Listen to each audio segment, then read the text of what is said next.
Good evening, ladies and gentlemen. May I have your attention, please? The management of Norwegian Cruise Lines kindly requests there be no unauthorized videotaping or flash photography of this evening's performance.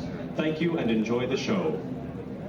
Featured in this evening's performance of the Will Rogers Follies are John Robert Johnson as Wiley Post, Gary Marachek as Clem Rogers, Cindy Thrall as Ziegfeld's favorite, and starring Shea Johnson as Betty Blake and Dan Sharkey as Will Rogers.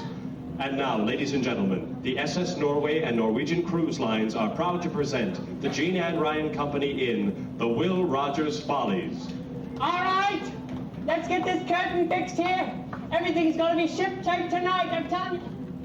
Oh, my goodness, this is a terrific-looking group here. I see you're all here for Will Rogers, huh? What's that? Did I hear someone say, who's Will Rogers? How many of you know who Will Rogers is? Raise your hands. Let me see. Come on. Put them up. Oh, quite a few of you.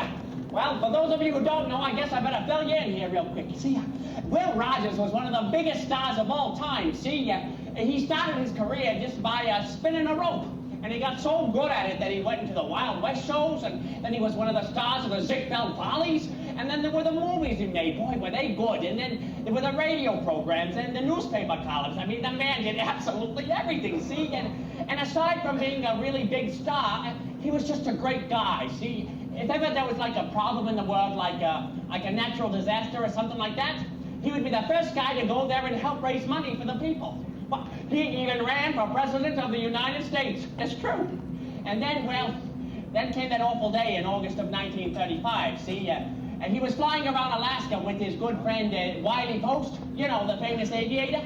Anyway, something went wrong and the plane went down. Well, needless to say, so did the heart of every American. Why, not since Abraham Lincoln's death have they seen so many people at a funeral. And that's why my boss, Mr. Ziegfeld, that's why he wanted to do this show, see? He wanted to remind people just how great Will Rogers is. And, well, now we're just waiting for Will to show up, actually.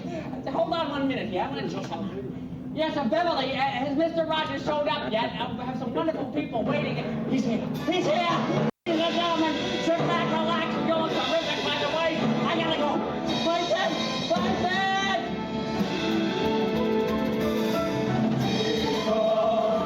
Let's go flying. Where up the skies go flying. We'll soar into the rising sun. Our golden age has just begun. Goodbye and hello neighbor. Goodbye, the world's our neighbor. The only place to wander is in the wild blue yonder. We're restless, let's get going. On new horizons, going, take off, take off. Howdy! Tonight's show is about the life of Will Rogers, presented by Mr. Florence Ziegfeld. Hi, Mr. Z!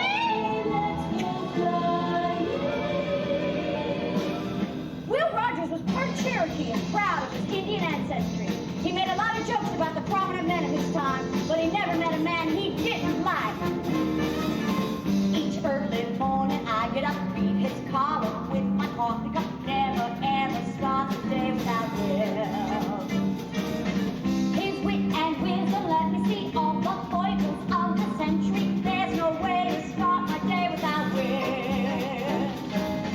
Just multiply me by the millions, from Gotham out to Frisco Bay. Those Thompson, Dixon, Jackson, Jillian are asking, hey, did you see what Will said today?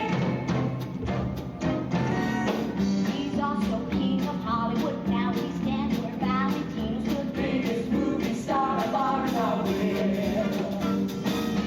At any time around the clock, lines keep forming all around the block. Watch him fill the movie till for our Will.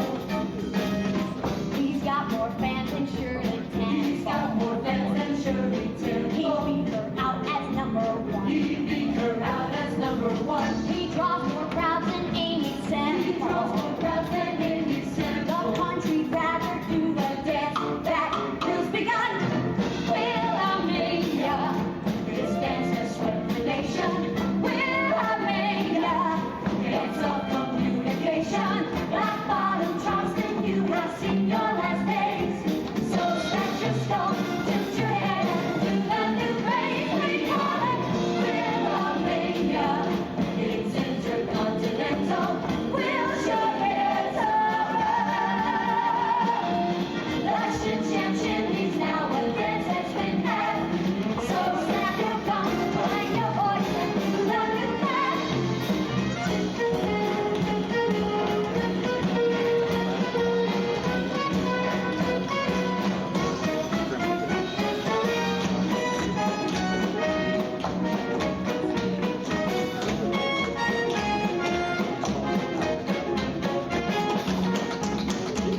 when the world first began.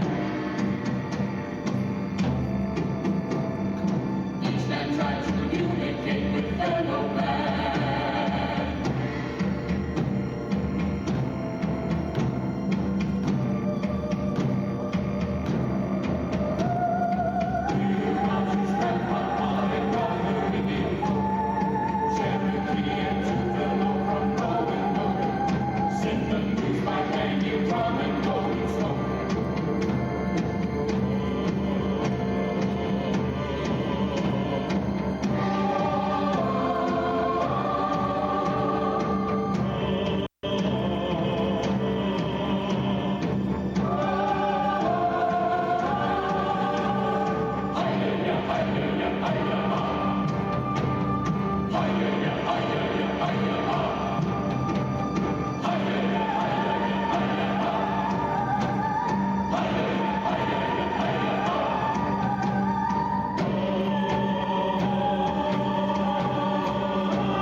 let's try one more time. Howdy! Howdy! There you go! Hey, we'll see y'all now.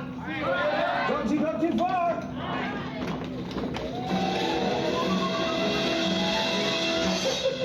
That was some kind of entrance, wasn't it? Wasn't it? Yeah!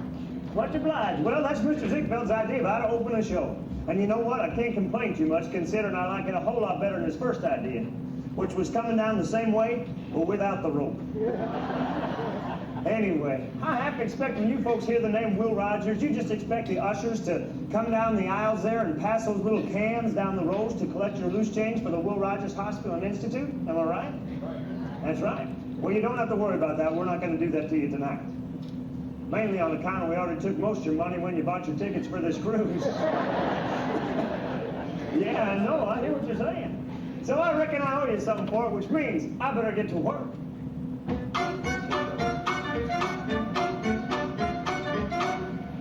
Thank you.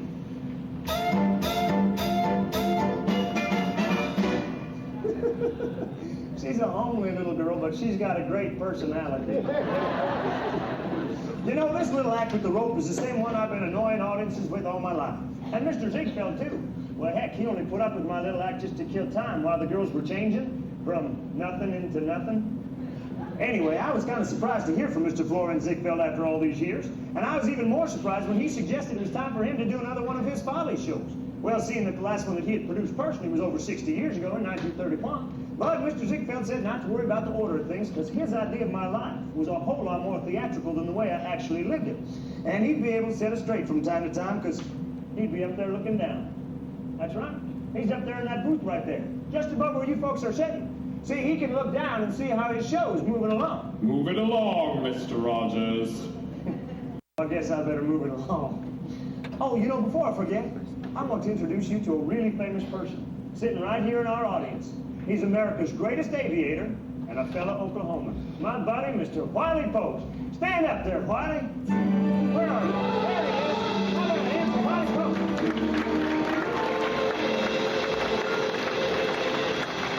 Let's go flying, Will.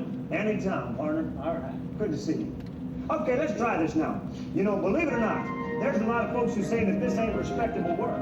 My Paul being one of them. But I say there's nothing wrong with swinging a rope, as long as your neck's not in it. As a kid, I tied some knots. I learned to make a loop, spun it horizontal to the ground. Practiced the lasso in the fence post, and most anything I found. I even roped my sisters if they dared to come around. This pastime was my solitary skill, and people asked, what will become a will? So I told them, give a man enough rope, give a man enough rope, and he can hang himself or not. That is the choice that he has got. He could wind up hanging down from a tree, or he could spin himself alive. That's what happened to me. Give a man enough rope. Give a man enough rope. Give a man enough rope. Give a man enough rope. You and two guys that pile the dough. One spends it fast, One saves it slow. You make a choice. Make a choice. Up to you what you do. Up to you what you do. Exactly much with knowing. I'll make kings and queens, and I got to meet you. Everybody spins with a different twist, and use all the grease and just flick the wrist. If you want to aim for a friend, you go, no rope, just let it go. Never let them see that there's effort there. You may sweat inside to be debonair. If you go for tears or you go for jokes, rock it up, it's nothing. Come on, boys. Hey, let's hear it. I can't hear you back there. Okay, give this a shot.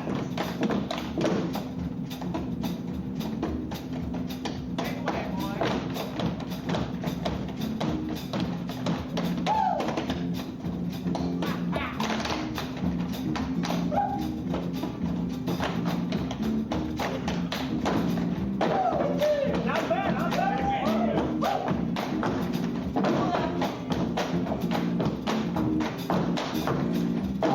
Come on, Will. What's up? Show them something they can't do. Give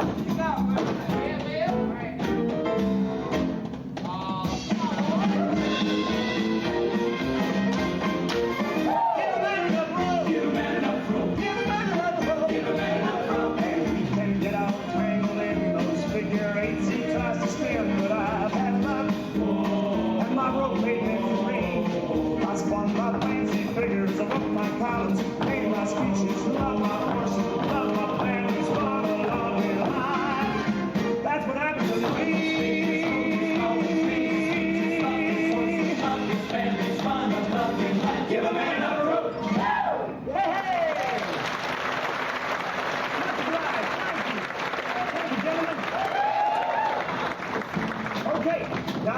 but Mr. Ziegfeld wants me to introduce somebody really important. Important to me, that is, on account of without him, I wouldn't be up here right now. That's my pa, Mr. Clement V. Rogers. But first, let me set up the scene for you. Now imagine that there's our little ranch in Oklahoma. And those are my 6 single sisters. And the date is Tuesday, November the 4th, 1879. And the reason I remember that date so good is, that's the day I was born.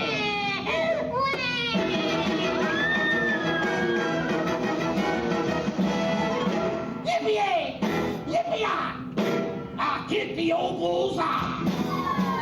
Hooray, hooray, hooray, the lads of the boy. Hey, I got me a boy, step right up to the boy. I got a son and an heir. What else can compare? Look what I got. I'm passing out of banners. Yippee-yay! You keep me shine on the family name. Yippee-yay! All the ranchers feel me the same. I got them for miles around. That's why I'm passing the smokes and the stars around. Hooray, hooray, hooray, the man he's a male. And powerful whale says he's hardy and hale. He'll be as proud as can be when he knows that he is part Cherokee like his pa. My hopes no longer are slim. I'm way out of the thin. Hopes are riding on here. And he'll grow up to be a hell of a man. A hell of a man like yours truly. Hurry, hurry, hurry, come on, let me start. Have a cigar, I'm jumping for joy. And laugh, it's a boy. You gotta keep trying. And laugh, it's a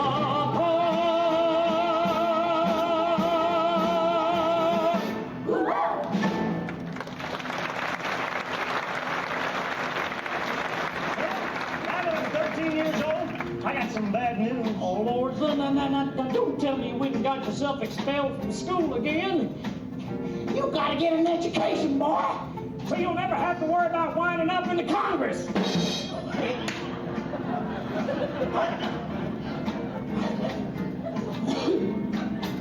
I sent you to 6 schools the past 7 years, and you ain't never made it past the 5th grade. Well, the other kids keep making fun of me, Pa. They call me a redskin. You ain't a redskin.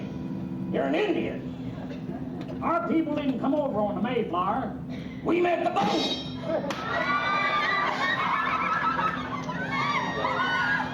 Oh, go get married. Go on, get.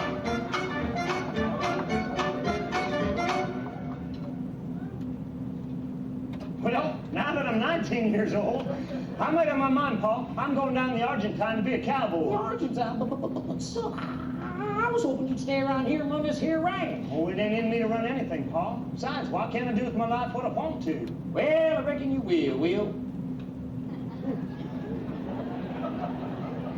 But, well, now, I wouldn't be the great father that I am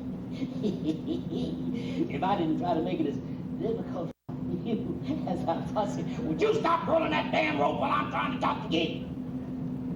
When your mom died, I promised to raise you proper. And I'm about ready to admit defeat.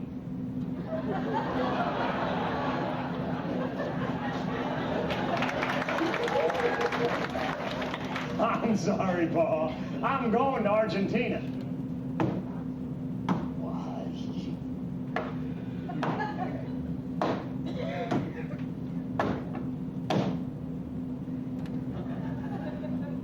Okay, son, you can go to Argentina. But before you go, son, I want to tell you something. When you ruin your life and you're down and out, without a friend in the world or a daughter to your name, I want you to remember this piece of fatherly advice. I told you so. Now I better get the hell out of here while I'm still in a good mood.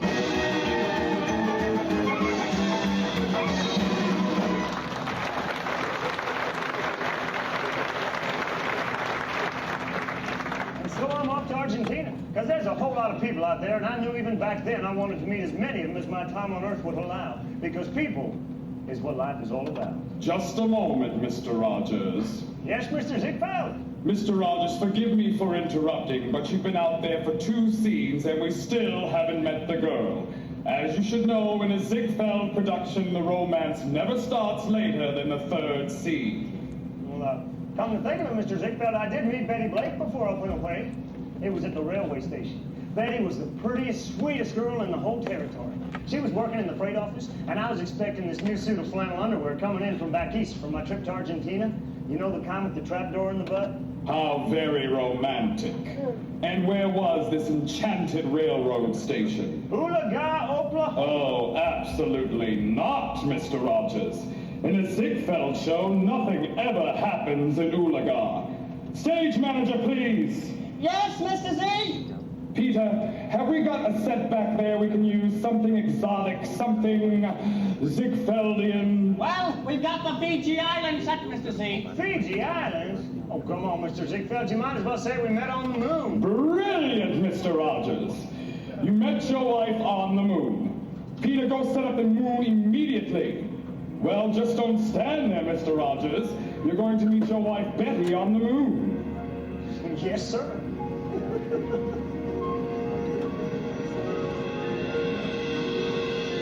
Here I am, Betty Blake, a simple farm girl from Arkansas who's staying with my favorite single sister because I landed a really swell job in the freight office of the Missouri Pacific Railroad here on the moon. But despite all of those stories about the man in the moon, well, I certainly haven't met him yet. But when I do, Sing, Miss Blake. I beg your pardon. We've had quite enough exposition, Miss Blake. Sing, please. Yes, sir, Mr. Ziegfeld. I'm drifting, I'm floating, a leaf on the wind, an aimless seedling sailing on the air. I'm empty, yet filled with some nameless feeling. I ache to come to rest somewhere in someone's arms, in someone's heart, some unknown someone's life somewhere. I'm weary of drifting, a change hovers in the air, a sea change, a sky change. I feel that it's almost there. My Jenny said, "Lover, pray, my unknown someone, somewhere." Excuse me, are you the station master? I'm his assistant. Is there something I can do? Is there something I can do for you? Did I happen to mention that I'm expecting a new suit of long underwear? Coming in on the 5 o'clock rocket? So far, you didn't mention anything at all. Say, by any chance, are you that shiftless Rogers boy I've heard so much about who lives on a ranch a few miles out and spends most of her time spinning a rope? So how could you possibly amount to anything? I guess so. Well, glad to meet you. I'm Betty Blake, a simple farm girl from Arkansas who's staying with one of my 6 single sisters. You got 6 single sisters, too? We're just going to skip the next few lines because they didn't add up too much. We're going to get right to the good part. Gosh, you're nice, Betty Blake. I sure would like to hear you sing sometime. Oh, Will Rogers, how did you know I can sing? Oh, because in a Ziegfeld show, everybody who's dressed can sing. So how about it? Well, I've got a better idea. Why don't we take a long walk out to the edge of the Sea of Tranquility? I hear there's a full Earth out tonight. Gee, I just loved you, Betty Blake. Just as soon as I get back from Argentina. Argentina. That's where I've decided to seek my fortune. But when I get back, if you're still single like your 6 sisters, I'd love to take that walk. So long, Betty Blake. I promise to write. Oh, adios. Adios very much.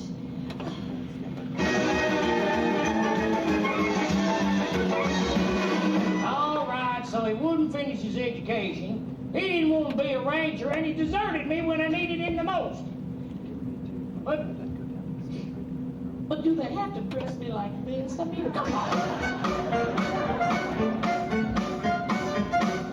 I've been asked to deliver a postcard to Miss Betty Blake. Miss Betty Blake, there's a postcard for you from Will Rogers. Oh, thank you. Dear Blake, here I am in South Africa.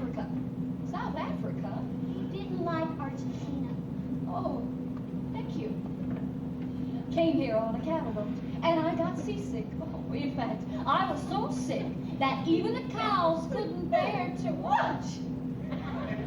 Do you mind? When I got here, I found a job spinning a rope in Texas Jack's Wild West Show.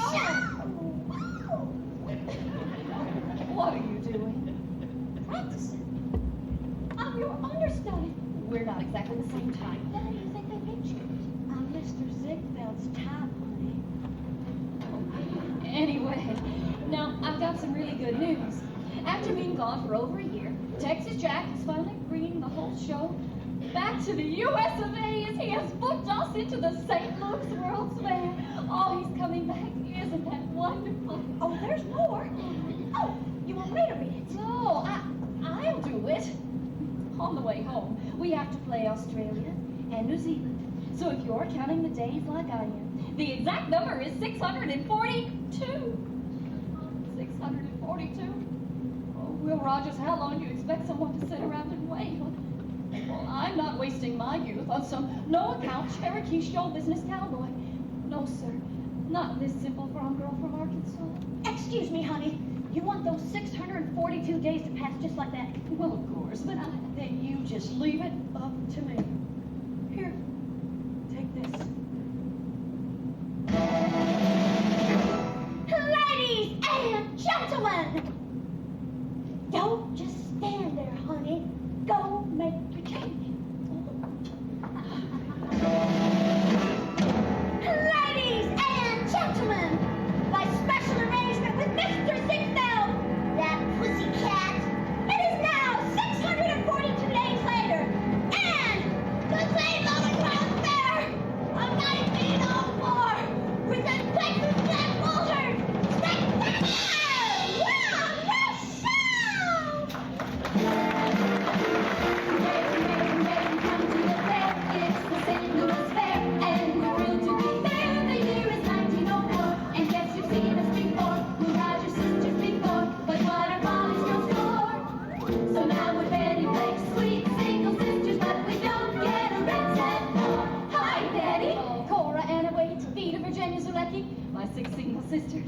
I'm sorry to have dragged you out of Texas Jack's Wild West show featuring, well, Will Rogers, the Cherokee Kid, but you see, I simply couldn't bear to watch a minute longer. I just do not consider the show business a respectable way for a grown man to earn his living. Hello, girls. Hello, Will. You know, if I didn't know any better, I'd swear those were my 6 single sisters. Now, Betty Blake, you just hold on there. What's so damn wrong with what I do? I'm happy when I'm up there in front of all those people, and I know I'm making them happy too. So don't you go getting any ideas about reforming me. Because when you marry me, you're going to get exactly what you saw under that tent tonight, including the audience and nothing more. Why, Will Rogers, whoever said anything about marrying you? Well, I did just now. So is it a deal or not? Oh, it's a deal. Well, okay. Let's shake on it. Excuse me. Mr. Ziegfeld says the wedding always ends the end. Anyway, after I kissed the bride, the organ was playing "Oh Promise Me," and I went and promised her. Oh, Will, do you mean? Are you really through playing those dreadful Wild West shows? I sure am. Oh, thank you, Will. From now on, it's strictly vaudeville. Vaudeville? Come on, Blake. You're gonna have the time of your life. There's the small time and the medium time and the bigger time and the medium small time. Small time and the medium time and the big time. And Kiwanis whole time, big time, looks down on medium time. Looks down on small time. Looks down on accordion players, small time. Big, small, medium time. On the road from Maine to Dallas, hoping that we'll play the Follies. When you touch me and when you hold me, my name lights up the marquee. Just to know that you love me is the big time for me. See you later, Blake. I gotta go do the third show. Oh, break the neck. Leg. Leg, right. It's the small time and the medium time and the big time and the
You know, Blake, I was thinking during the show tonight, how long we've been at this?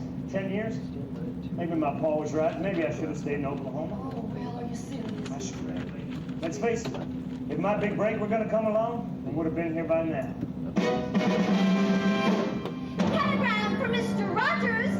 Telegram for Mr. Will Rogers. That's me. Are you Mr. Will Rogers, that roping fool? Nope. As of right now, I'm just playing Mr. Will Rogers. Thank you.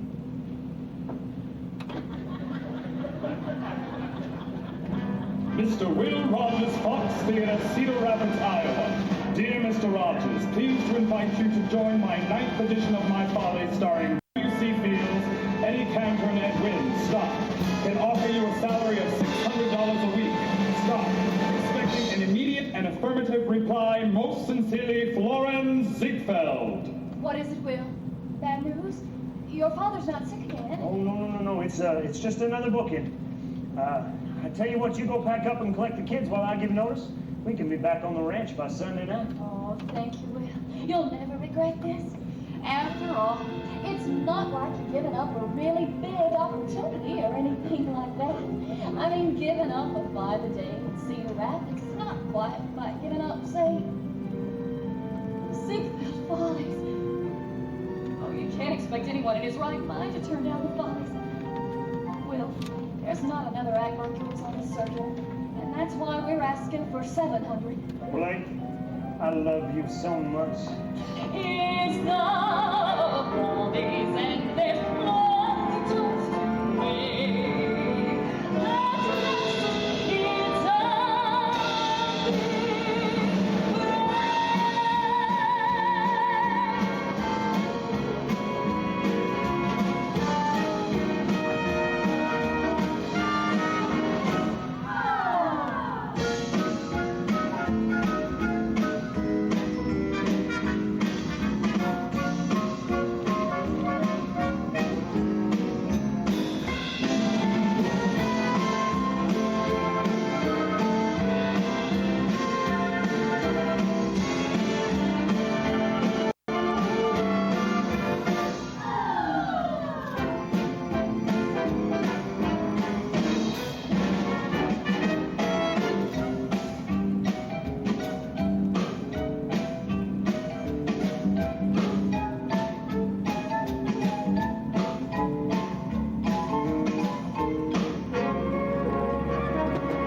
Mr. Ziegfeld spends millions of dollars on costumes. I don't understand why he doesn't let the girls play them.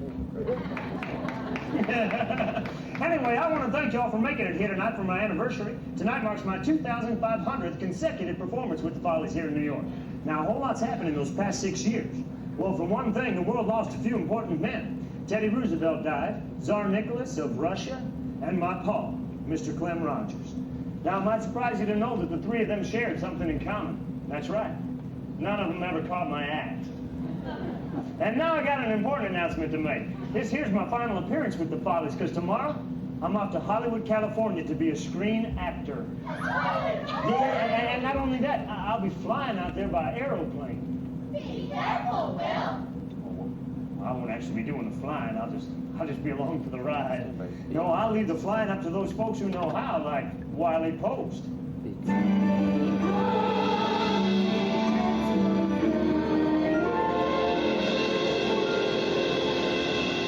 Let's go flying, Will. Hello, Wiley. Hey, Wiley. How come you're always here? I'm waiting for you, Will. You promised you'd fly with me up to Alaska. Not yet, Wiley. That don't come till the end of the show. I've never seen a fella so anxious to break his own neck. Mine, too. What's going on, Will? Well, it sounds like a wedding. Mr. Ziegfeld says you can get married now. Well, it's about time. Blake, you look beautiful. Well, so do you. I ain't exactly dressed for a wedding. Don't worry, you will be. Marry me now, marry me then. I don't care how or where I open. Anytime you ask me, I'll rush to the altar. Won't even falter. 1,000 times. Ask me this fall, ask me next spring. There enough of such a good thing. Make my life a honeymoon oh, my days and my nights, like Turkish delights.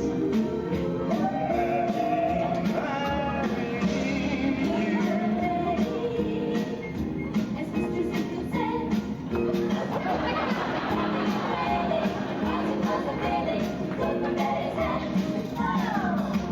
Ask me this fall, ask me next spring. Can you get enough of such a good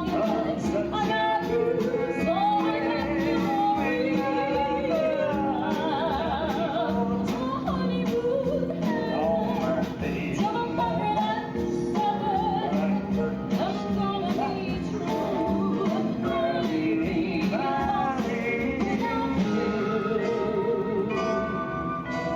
We're headed for a wedding that happened years ago. We're crazy wearing snow, but let's just stick to snow as you can go.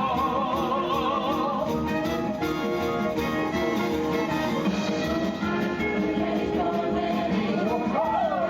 We promised you a wedding. Let's see the kind of wedding, and now here comes the wedding.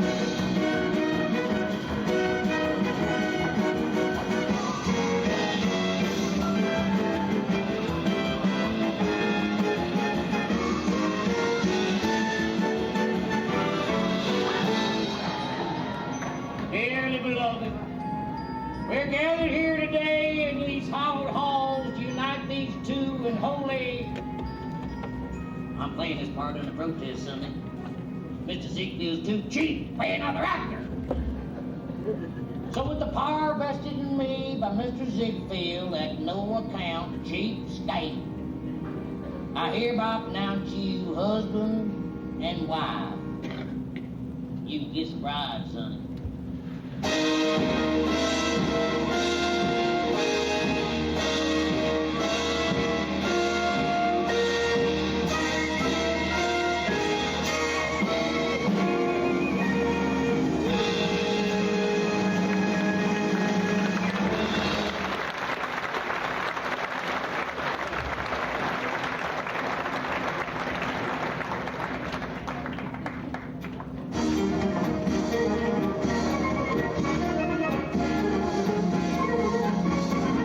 Give a man enough rope, give a man enough rope, give a man enough rope, give a man enough rope, and he could have himself or not. That is the choice that he has got. He could wind up hanging down a tree, or he could spin himself alive. That's what I'm doing.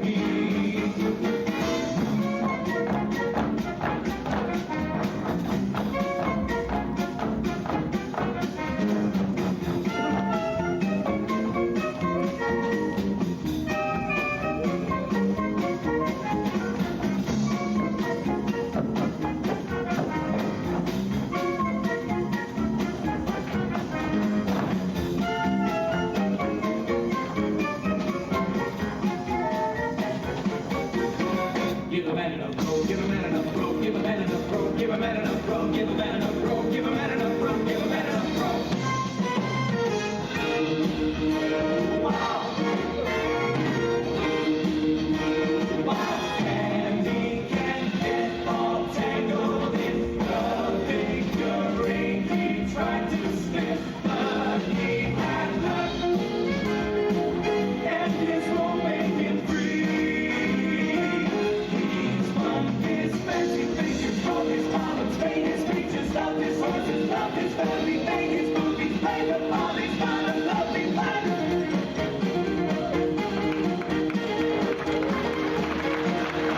That's what happened to me.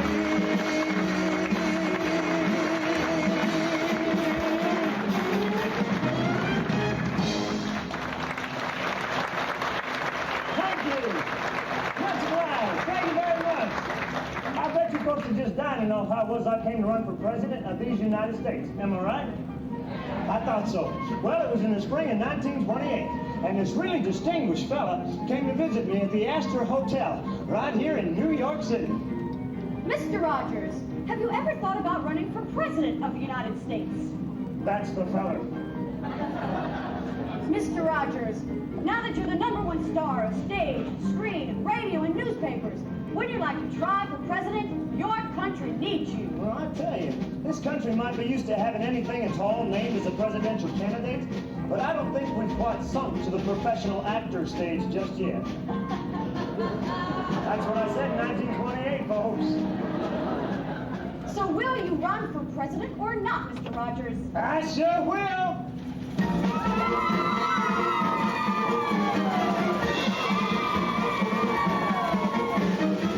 The elephant truth and the red donkey will be down the train and stop.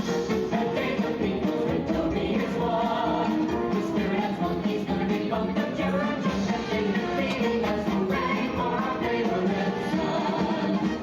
You Democrats and Republicans, I'm asking for your vote. But I got this day-long party with some new ideas to promote. Don't ask me what my platform is, I leave that stuff alone. Cause no one keeps those promises, as history has shown. I'll run a clean campaign and that will be my winning card. Considering the kind you have, well, that won't be too hard.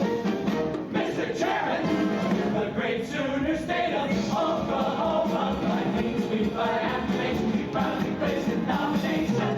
The great Sooner state of Oklahoma, cast its 22 votes.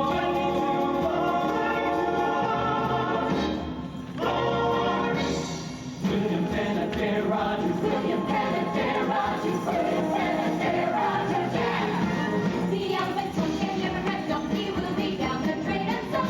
Again the people's victory is won.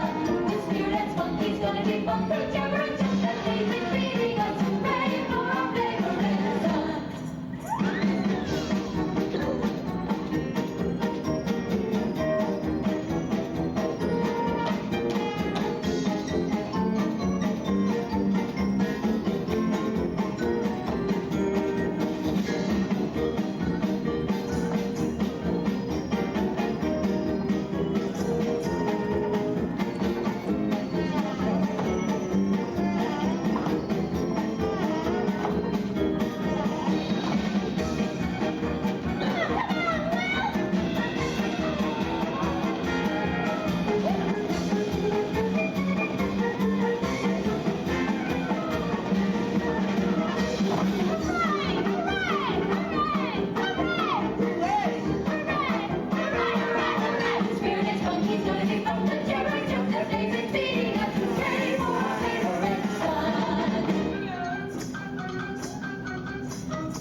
of you who bother studying your history in school, you might recall that I did not get elected president. But the actual truth is I did carry one state, namely the District of Columbia, which really isn't a state at all.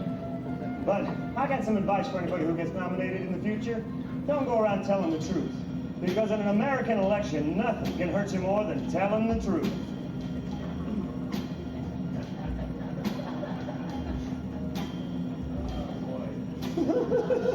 I hear what you're saying.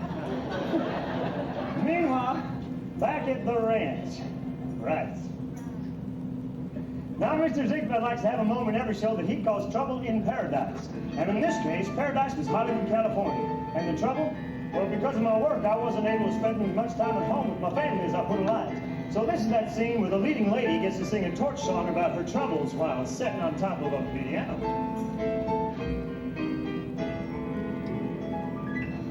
Alone again and blue. He's left me alone again. What's all I do is sit and stare at a snapshot and an empty chair. What good's a man who's never there? He's a traveling man.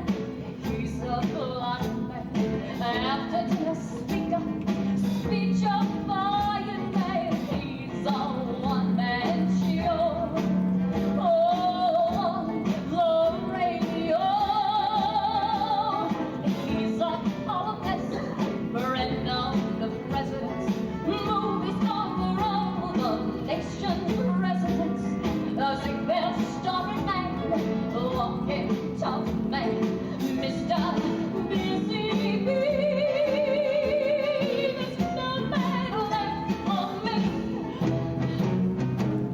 Sometimes I tell myself that words turn.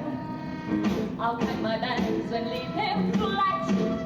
But every time I stop, this feeling floods my heart. Oh, he needs me to feed the cat. Look at that, the light of the land. It's so plain to see. He won't miss me, no, he don't. Gonna get away from Mr. Busy. I can't make love to a shadow, and there's no man left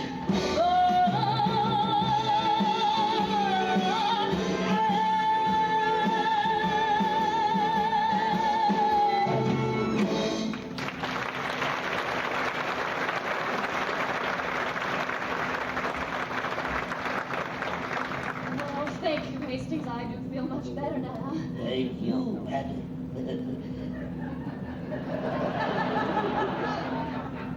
You believe what he's got me doing now? Hello, Blake. Hello, stranger. Uh-oh. You folks ever notice how I always call my wife Blake when I'm in trouble? So I started calling her Blake all the time, just in case I was in trouble and I didn't know it. How bad is it, Blake? Pretty bad.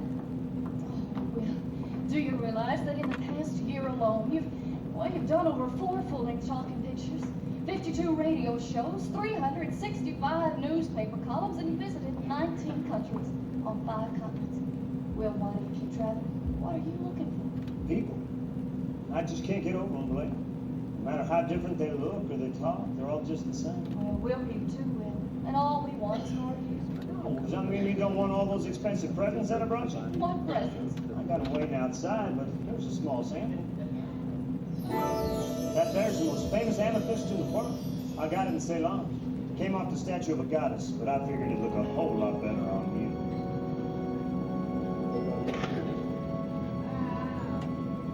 Darling, for Mrs. Rogers, they shine so bright like a light in your eyes.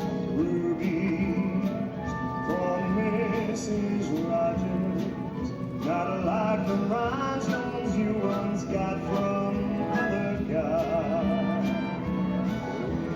Sapphires, so blue and brilliant, they all combine to make your gems red, white, and blue.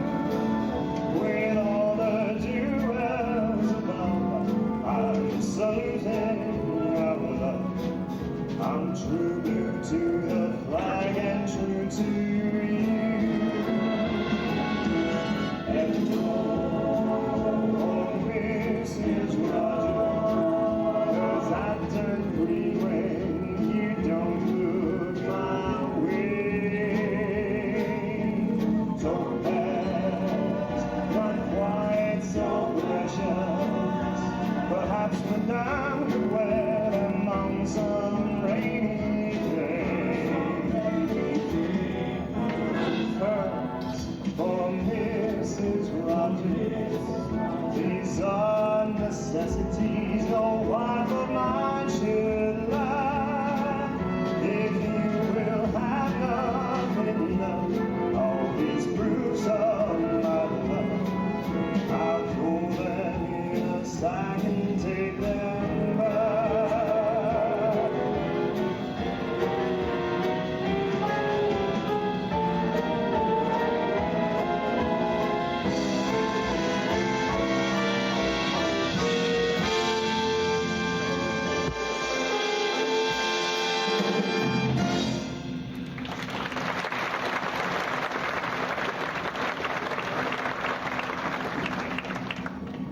Let's go fly, Will. Is that you, Wiley?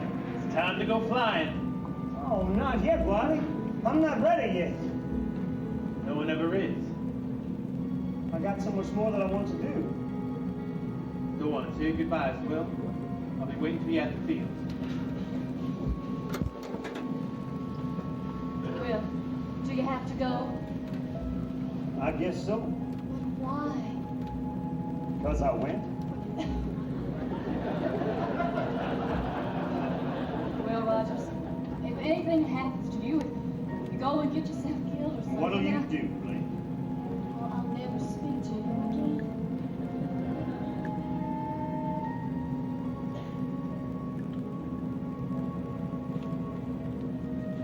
Without you, I'm a nameless prince.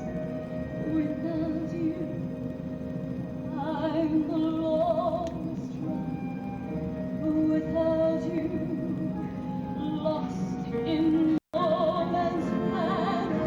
Without you, I'm so unstuck.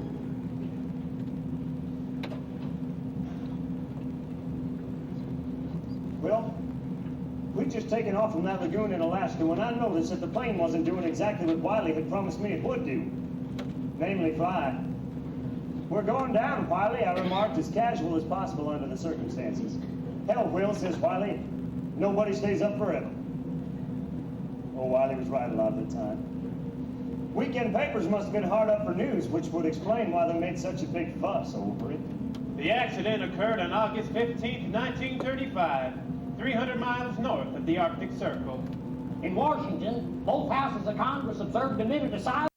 Now, I know that a minute doesn't sound like much, till you figure on whose mouths it is being kept shut.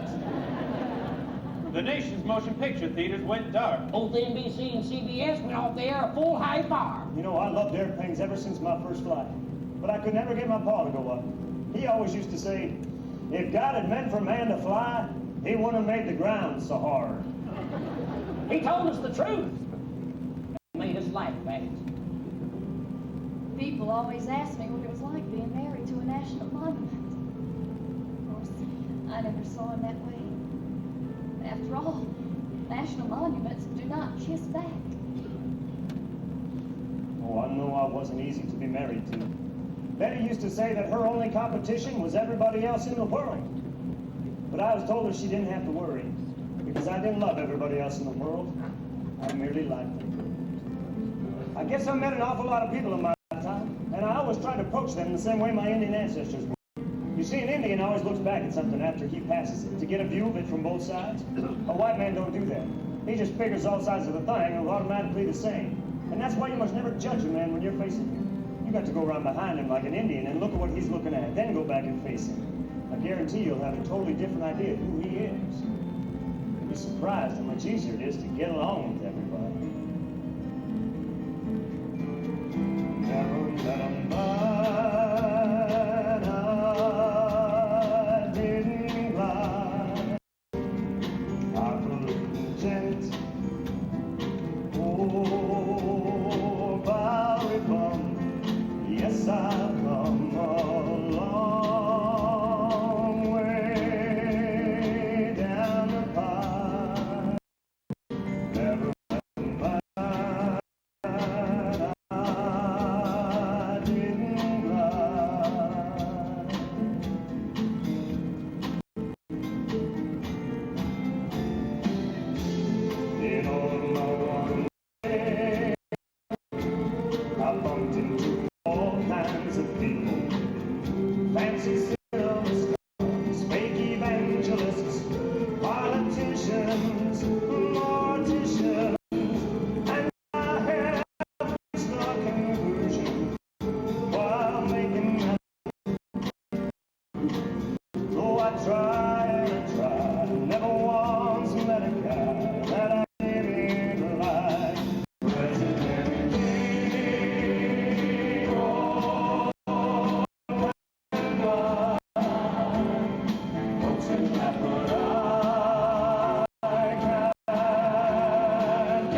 so much. We had a great time with you folks.